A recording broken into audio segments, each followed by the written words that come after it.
On that note, the second bombshell story of the day is about the New Mexico compound. I'm glad everyone stuck around because this is a really creepy story.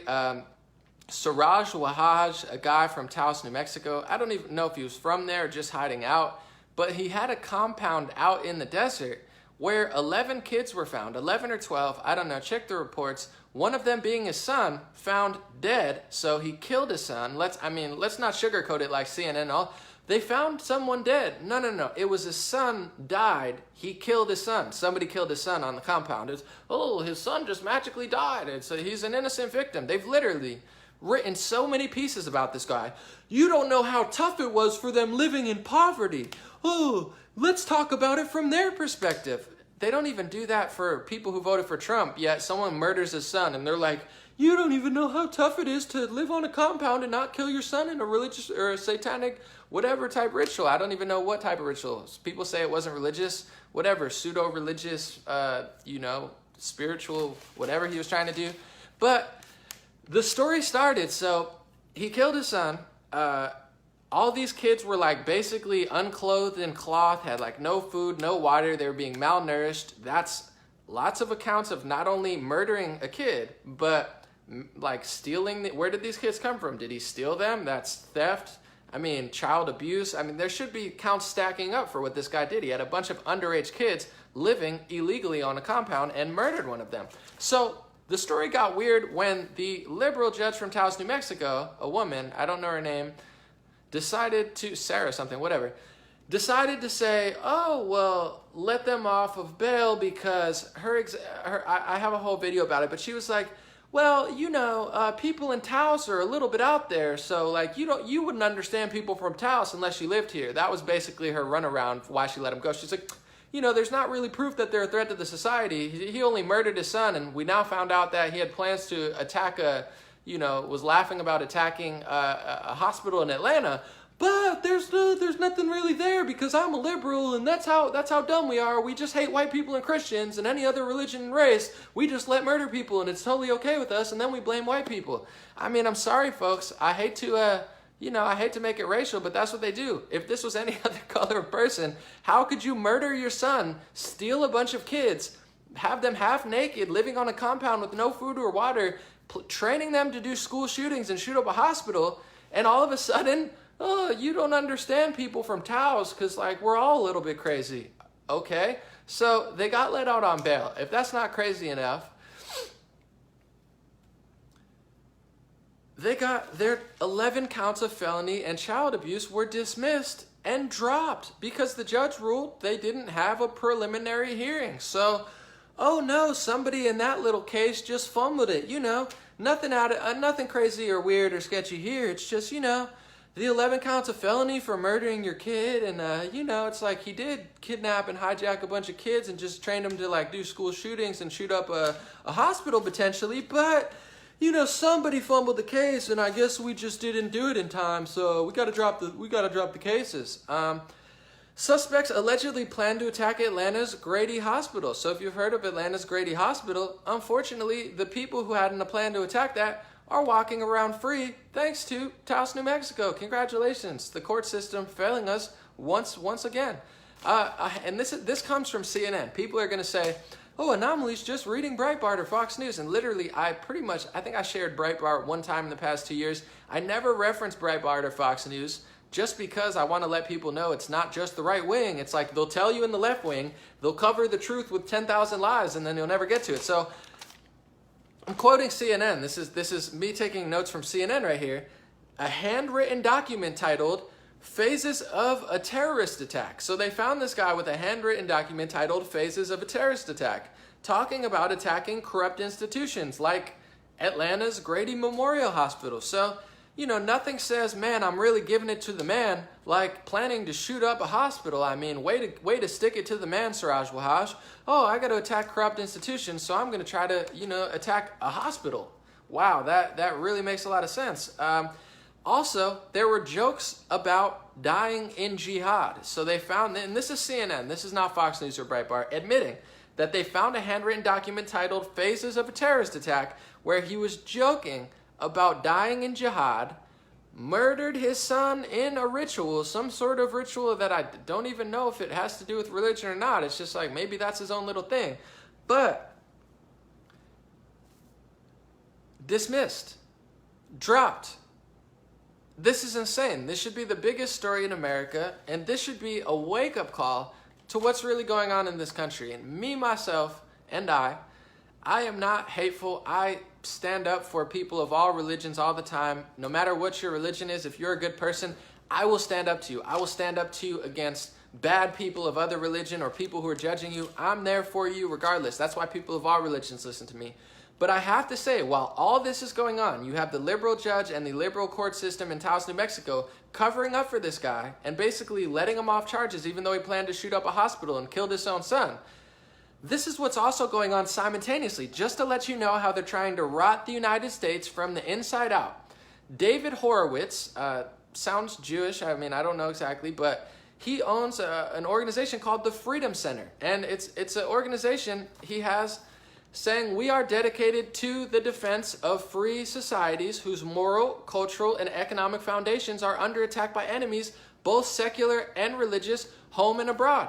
David Horowitz, great guy. I follow him on Twitter. I don't see him say anything racist or terrible. I think he's just a good American based out of, California that was running an organization. I don't know everything that they do, but David Horowitz, Freedom Center, recently got pressured by the SPLC, the Southern Poverty Law Center, which is a hit mob political organization that mask themselves in humanitarianism and activism, but they really are just like a hit mob who just goes around trying to destroy organizations that don't agree with the leftist agenda.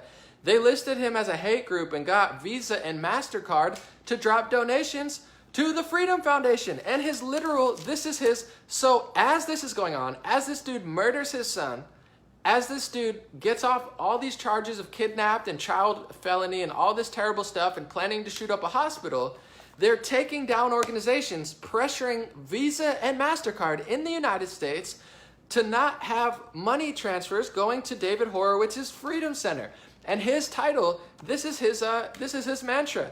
We are dedicated to the defense of free societies whose moral, cultural, and economic foundations are under attack by enemies both secular and religious, home and abroad. So David Horowitz's foundation is basically a foundation to stop attacks like this one from Suraj Wahaz, secular and religious, home and abroad. That's what his conservative organization was supposed to do. So as liberal judges are letting them off of charges, they're sending Visa and MasterCard, basically destroying this guy's organization. Now he doesn't even know if he can keep it afloat, because he's being politically attacked. So they're rotting the United States from the inside out, claiming racism, sexism, xenophobia, while they're the most racist, they're the most sexist, they're the most xenophobic, they're the ones doing all the oppression, they're the ones doing all the fascism, they're the ones taking people's money away, they're the ones destroying people's organizations, they're the ones who are trying to get people shut off social media, they're the ones that are trying to control the press, they're the ones who already control the television and don't have enough, they have 98%, but they want Fox News too. They're doing all these things and silencing people trying to stop them.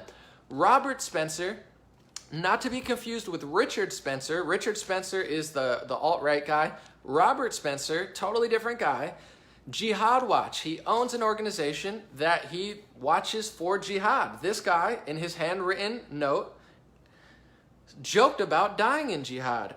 Robert Spencer's organization is to monitor jihad attacks worldwide and maybe prevent them from happening. To be honest, I'm not that familiar with the organization, so I don't know exactly what they do. I just know he retweeted me last week, and I looked into this a little more.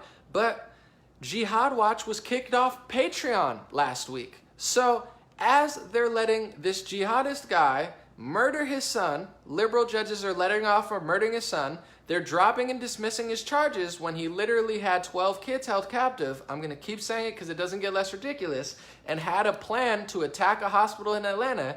As liberals are letting these people run free, they're targeting David Horowitz's Freedom Foundation, which is a conservative organization, and Robert Spencer's Jihad Watch, which is looking for jihad, getting bullied off of Visa, MasterCard, and Patreon. So now Jihad Watch no longer allowed on Patreon because liberals decided, you know what? We don't want to let people watch for jihad and try to stop a terrorist attack. we want to steal money away from Americans who are trying to raise awareness to this, take Visa, pressure Visa and MasterCard to take them off Patreon, make sure that their organization's destroyed. Meanwhile, we're going to let this guy murder his kid and kidnap other children and plan to shoot up a hospital, and we're going to let him get off scot-free. So you're the criminal. This is just like the UK now. We're fringing upon the lines of a police state, and I don't want to over-exaggerate it, but this is the cornerstone in America. This is the moment that we've all been either not or have been waiting for. We are turning into a European police state where if you're Tommy Robinson and you want to raise awareness, hey, there's a court case here, just like when Harvey Weinstein gets out of court, there's 50 million cameras everywhere, and they say, Harvey, Harvey, Harvey, Harvey, and all the reporters are like little rats or roaches or leeches or flies or human beings. I know they're gonna, but they're, you know, they run up to you and just, oh, Trump, Trump, Trump, Trump, Trump. I know I'm gonna get dirt for that. They're gonna say, oh, anomaly called them this and that. They're dehumanizing. Whatever. I'm just saying, a lot of journalists are low energy crabs. That's the vibes they give off. They're not like, hey, let's have a discussion. They're like, but anyway, Tommy Robinson's trying to raise awareness that there's a pedophile gang that's grooming and raping a bunch of little girls. There's like 12 of them or how many were in court. Tommy Robinson gets arrested. So now it's coming to the United States. If you talk about it, if you don't want to let these people get raped, you're the criminal. You have to go to jail, Tommy Robinson. Robert Spencer, David Horowitz, if you want to try to stop people from doing terrible things in the United States, you're the bad guy. We're going to steal your money, destroy your organization, and we're going to let the criminals and the rapists and the child murderers run around scot-free. And this is just a small precedent of what they're doing. And on that note, I want to say, if you want to be disgusted or need further proof for somebody who doesn't understand how truly sick and twisted this really is, go look at Reuters today on Twitter. I don't have it written down exactly, but Reuters made a nice, beautiful claim that conservatives were attacking and pressuring the Pope to resign. You could look for the exact quote, but this is how they framed it. So, as you know, if you've been paying attention to the news, it's been on CBS, CNN, MSNBC, even liberal news is covering it, Twitter's covering it. 300 priests were accused of raping like thousands of children in Catholic priests in Pennsylvania. And there's been many calls for the Pope to resign because there's been many cases of child rape all across the world for a long time, and especially with this new Pope, and they're all coming to light now. So, of course, lots of people are asking him to resign because hundreds, if not thousands, if not more, of his bishops and popes, or whatever they're called, are raping kids. So that's the big scoop, is the priests are raping kids. The pastors are raping kids. That's the real scoop. So lots of people are asking the Pope to resign. Reuters twists it and say, conservatives are pressuring the Pope to resign. They're such bad people. Oh, look down on, because that's how they mind control people. If they can convince everybody to hate conservatives and hate Trump, then they can convince everybody to hate everything that conservatives and Trump do. So whether it's, in California with In-N-Out, well, low taxes and small business and business success is bad, so if we can frame that as conservative, we'll tell you to boycott In-N-Out because anything conservative is bad, even though having affordable businesses and small businesses and low taxes is obviously not bad for anybody except for them. Same with the Pope. It's like them raping people's not bad, but conservatives talking about it's bad, so it's a conservative conspiracy theory, even though we just reported on it last week. These are the sick games that we play. And it's past the point of being passive because it's happening in Taos, New Mexico. Before I move on, you had a father murder his son in a ritualistic ritual, have 11 kids on a compound, barely clothed, very young kids, starving in terrible, non-hygienic conditions, planning to shoot up, according to what they found, phases of a terrorist attack, planning to attack a hospital, let off bail by a liberal judge, and 11 counts of felony child abuse were dismissed. This is happening in America now. If you don't get what's going on, let's hope people figure out soon, because it's not going to get any easier at this rate. And I want to end it on this rate too, is progressives, and I know I have some socialists and progressive followers, they think that the progressive wing is so much better. It's really not. They'll play along to this agenda. They will destroy and rot America from the inside out. So being a progressive socialist is not woke. It's not better than the Democrats. You will be a pawn. You will be a sheep. And you will be a useful idiot that will help rot America, rot the country that you love or don't love, from the inside out. And I will repeat myself every single day until somebody debates me, because I know there's millions of people on the fence that are falling off a cliff. The last story of the day